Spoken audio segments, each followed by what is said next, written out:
Welcome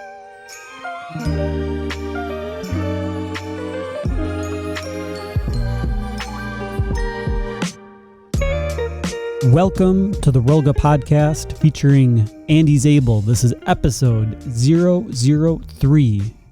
Andy Zabel is a talented multi-sport athlete in central Minnesota. He has 93 triathlons and duathlons under his belt. Can you believe that? That includes 3 full-distance Ironmans. Andy's a great friend and a mentor in the sport of endurance sports. He has so much knowledge on how to silence that inner monologue that you have when you want to slow down. He knows how to push through it. So let's jump into the conversation. Andy Zabel, we're live. Hey buddy, how you doing? Good to be Welcome. here. Thanks for having me. This is an honor. So first off, it is a 100% honor and pleasure to have you, Andy. Oh man, thank you. Thanks for having me on the show. This is great. So you are by far one of the most talented athletes in central Minnesota. You have this way of thinking, which I think is unique, and the way that you can power through pain. And I've seen this, seen you break a 5-minute mile. It's fun to watch, and it's been fun to get to know you and see you just crush it. Oh, thanks, man. I've been doing this for about 12 years now, and I think that's maybe a superpower that I have, is being able to not feel pain. As sad as that is, that's the truth. I've broken bones because I've done too much and not been able to feel it. So what do you do? So when you feel pain, because you feel it, but you're able to tolerate it, maybe 2 different things. Yeah, right. Yeah, I've been able to, it's a fine line you walk. You want to push yourself to new limits when you're out running, especially because running seems to wear the body out the most. And, you're like, okay, there's a twinge, there's a tingle, like I can slow down and maybe it'll work itself out.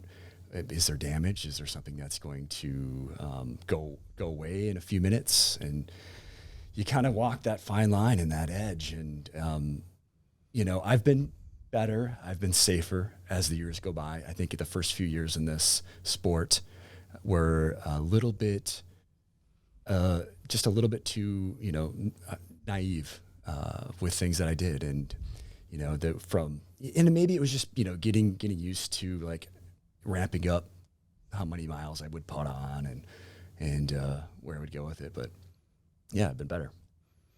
So let's bucket a little bit. You have this physical pain, that lactic acid that's just building in your muscles. You bet.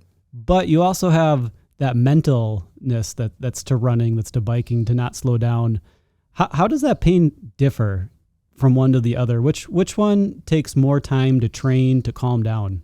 I don't know. It's doing these Ironmans and these longer races. It's such a different beast. You've got to have a lot of mental fortitude and toughness to sit there like in an uncomfortable position on a bike for hours on end.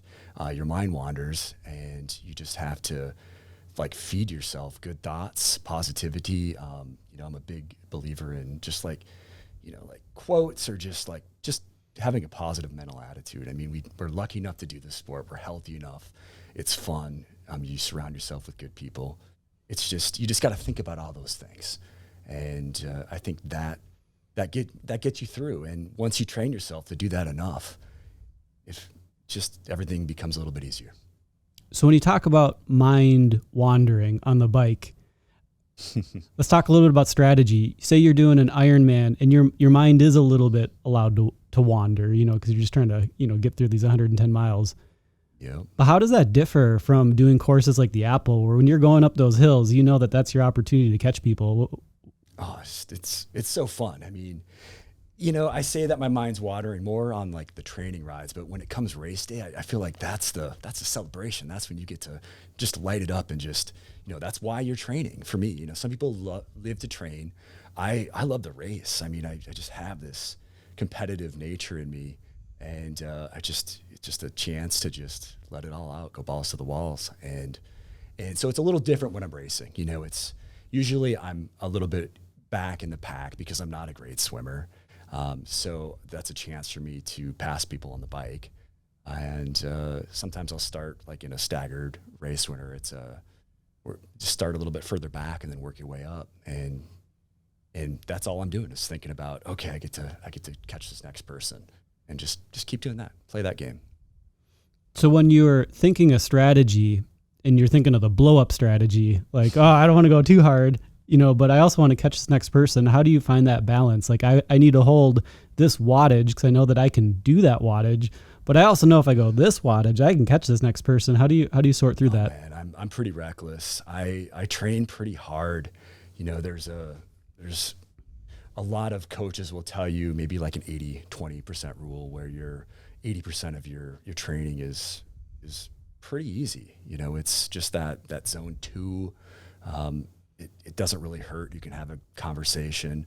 And then maybe 20% is those intervals that you're gasping for air. I do a lot of training like that. I do an FTP test once a week because it keeps me honest and it keeps me like, I'm going to do a good workout today. Otherwise, maybe I'll just go on to Zwift or go do a bike ride and kind of zone out and watch TV. And it's just not as effective. So I feel like I get more bang for my buck. So I would say arguably an FTP test is the hardest thing a person can do. 20 minutes of straight torture. No, it's so fun. Oh, I don't know about fun, but what's your strategy when you go into them? Oh man. So like I went a couple years without doing an FTP test, which is a functional threshold power. It measures how much power you can put out for 1 hour, theoretically, on a bike. And I dreaded it. And then one day, like I noticed Zwift had this ramp test. It was a little bit of an abbreviated version of a normal test. Most tests will want you to do 2 20-minute all-out efforts with a bunch of stuff in between. This ramp test starts you out at 100 watts, and then every minute you go up another 20 watts, another 20 watts. So it still takes you 20 minutes, and at the end, everybody's different, but you might be 400 or 500 watts, and you're like, just another minute, because then it's going to go up, and it's over quick, and then then you're done, and it's just kind of a nice, I don't know, it's fun to do. Just gotta love it. Just gotta smile and be like, I did it, and it's an accomplishment. So when I do FTPs, I think of things in 5-minute blocks. Sure. And I just try to suffer through this 5 minutes. Is there any strategies thinking of time in a relationship to power with how you get through them? Oh, yeah. Oh, absolutely. Sometimes you'll give yourself a little bit of a break, stand up, just whatever I need, it's just a minute at a time, Sometimes you need the music. Sometimes you need just something in your head to kind of fill the space and just go with it. Yeah. Do whatever works for you. If you found that 5 minutes is key, I think there's something to it, and I think you should follow it. Okay, so aero, we talked about you're in an uncomfortable position. When you're doing FTP testing, not to keep hitting on this, are you testing in both that aero position that you plan to race in, or do you do more of a whatever power I can get despite the position? What's your strategy there? So in theory, you'd probably want, if you're doing triathlons, you'd probably want to do this in aero. I don't all the time. I probably, honestly, more often than not, I'm just sitting on my bike like I normally would pedal. But yes, you should, and I do every once in a while. Maybe 1 out of every 5, I'll be in aero, and I'll do that. I do like 1 minute per 19 minutes, and I'm like, I have good intention to go, in aero. Then the other 19, I'm like, all right, I'm chasing these watts. Exactly. Sometimes you just have to chase the watts and see what you can do, because that's the fun part. So you're an endurance sports athlete, and you've been doing this for some time. What accolades do you have locally? Because I know you just crush races locally. What stands out in your mind of all the races you've done and the success you've had in the local central Minnesota area? Oh, man, I've just been having fun. I tried my hardest and see what I can do. I've won a few local races. Do that a lot. I don't know. I don't like to talk too much about that, but I think that being in this sport and being a big part of it and helping other people grow gives me more energy than talking about race results and that kind of stuff. For sure, but you've done a couple Ironmans and you've done quote unquote 93 triathlons. That's an accolade, I think. Yeah, so I got the bug in I think 2013. I started to I think I had one or two races on my summer calendar every weekend. So that was kind of that year where I really made a big leap in terms of fitness. And I'm like, well, maybe this is a little too much. So then I had to taper it down a little bit. But I've done, 93 duathlon and triathlons to date. Then a bunch of, half marathons and 5Ks and all that jazz. Is there a distance that you prefer in triathlon? There's pros and cons to everything. Sometimes the half Ironmans and Ironmans are daunting to train for, but if you keep yourself fit most of the year, it's not too much more training, maybe a few more hours a week. I love the local races. I've got the Apple Duathlon literally in my backyard. I biked to the start of that, and that was my very first multi-sport race that I did back in 2010. And I got to tell a story about that. So I was pretty nervous, right? I bought a $200 road bike from Walmart just to start biking. This was 2010, and I had no idea what I was doing. I took a lot of time in transition, and I thought I was better than maybe I really was, but I was one of the last people that finished that race, and for some reason it hooked me. I'm like, I got to get faster and better, and I stuck with it, and now I've done it 11 times, and still getting faster. So it's fun, and I would have never guessed back in 2010 how much better I would have gotten. So duathlon at the Apple, run, bike, run. If you're to pick one of the three sports to say that's my jam, which one would it be? I think it's biking. Biking is just so much fun. I mean, it kind of brings back those childhood, biking to your friends. It's your freedom. It's speed. It's definitely the best. When you do the Apple Duathlon and you do the 5K out the gates, and then it's a 20K bike, how would you compare that Apple Duathlon course, which is your first triathlon, to any other course that you've done, whether it's historically or other ones? It's a hard race to be able to run a 5K, and it's not an easy 5K. You go up a pretty steep incline. It's not easy. So it is harder relative to other races. I'd almost rather swim, because in a triathlon, that's kind of your warm-up period, especially for me. And having the duathlon where you're running hard for, however long it takes you, that first 5K, and then having to get on the bike, now your legs are fatigued. So it's a different beast, and it hurts, and it is a very hard race compared to other things I've done all over the state or country. So when I do the Apple, I've done it 3 times now.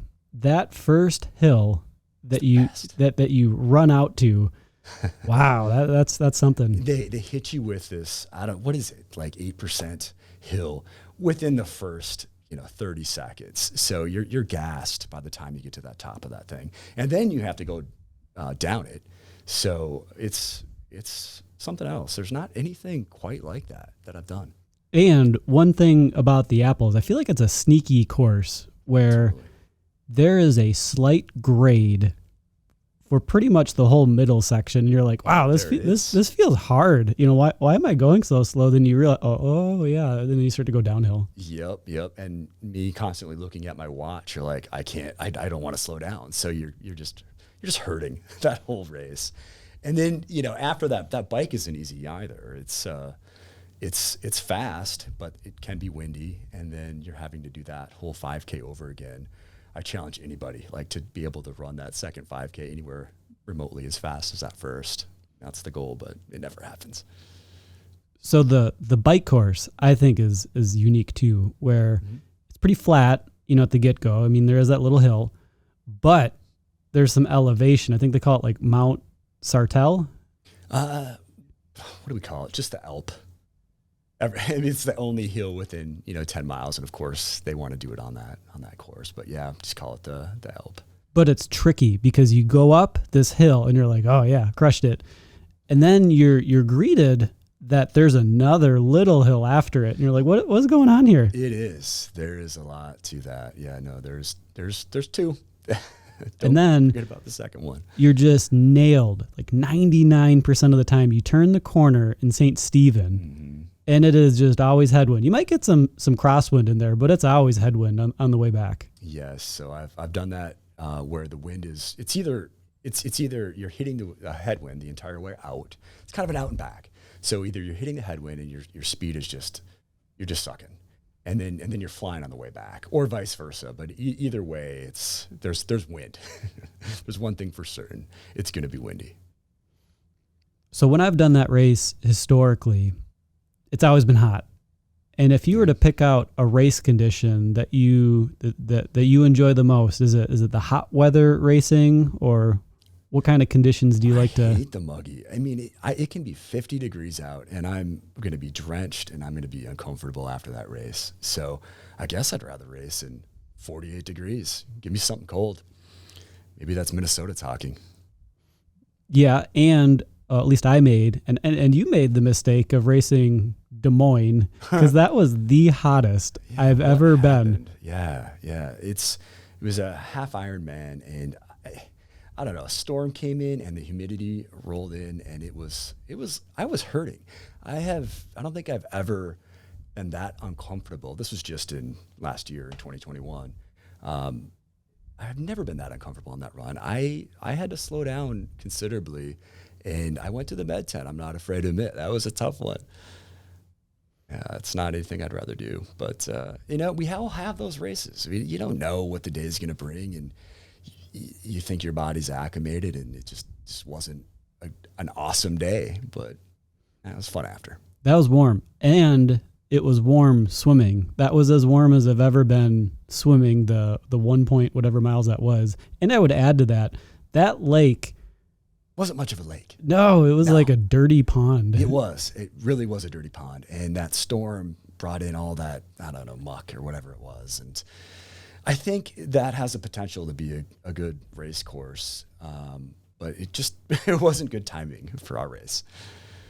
Yeah, that was my first experience of doing an Ironman branded event. Sure. Because I haven't done a full.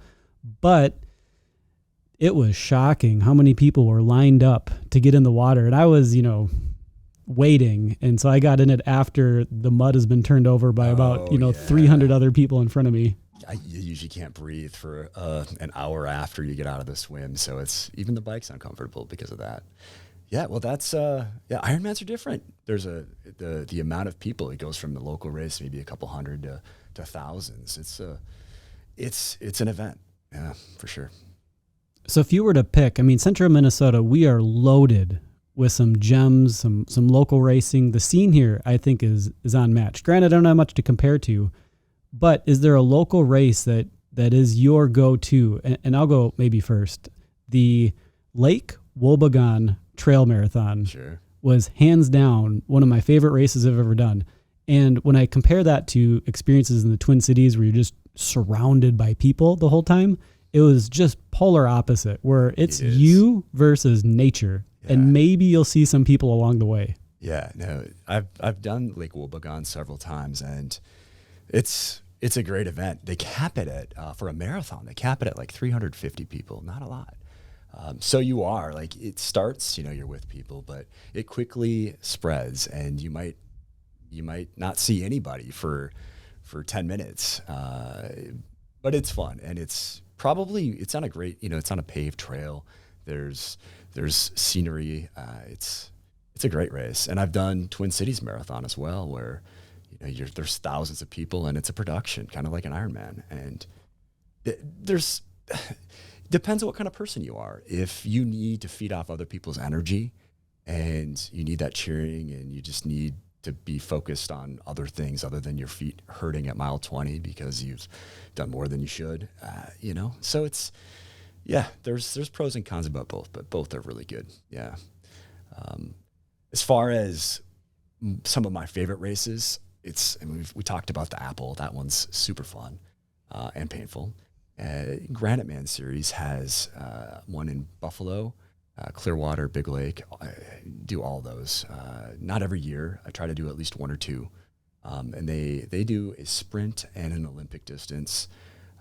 And, you know, I've been getting my son, who's 16 now, into it. And he usually does the sprints. I kind of talk him into it. He likes it, and he's gung-ho about it. Doesn't do a whole lot of training, but I think he finds it's exciting. It's rewarding. So, yeah, anything I can do with him is a plus because it's local and it doesn't take more than half a day. For sure. And I would even, to build on your point about racing with others, some of my most fond memories of triathlon are when I've done relays. That's just a really fun way to get others involved.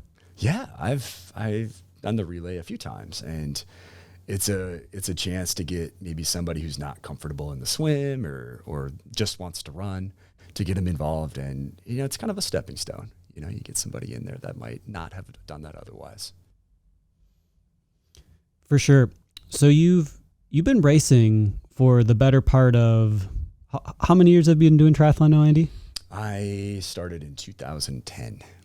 And this is going to be something you're going to do your whole life, assuming full health and full bore. Pretty much. I don't see it switching. I mean, the amount of emphasis I place on training and competing varies by the year. I mean, this last few years have been a little odd, but yeah, I can see myself doing this for a long time. So what would be your advice you would give to yourself 5 years from now? If you could listen back and say, what advice should I give myself?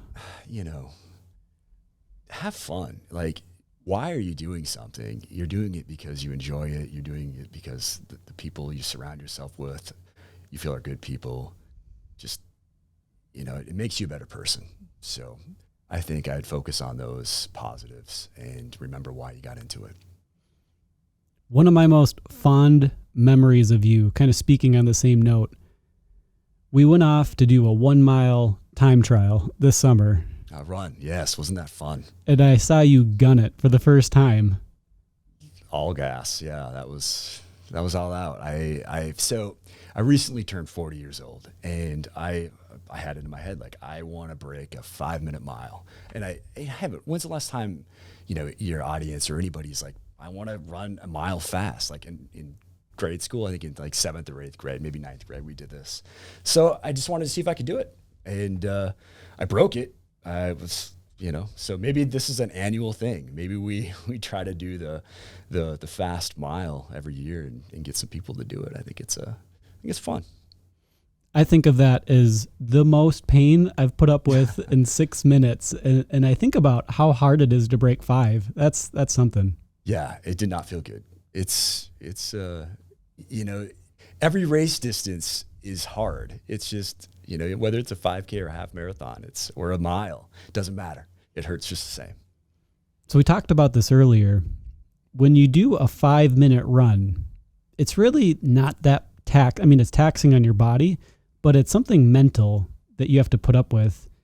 What have you learned? What tips can you share to really silence that inner like suffering that you have when you're really gunning it? Well, I can speak for the mile if we want to go there, or we can speak for a race. I mean, it's just different, right? So we did the mile on a track. So it's about pacing, and that's sort of racing in a nutshell. You know, in a sprint race or in a mile, it's pretty much all out, but you have to know, and you have to have done that in training.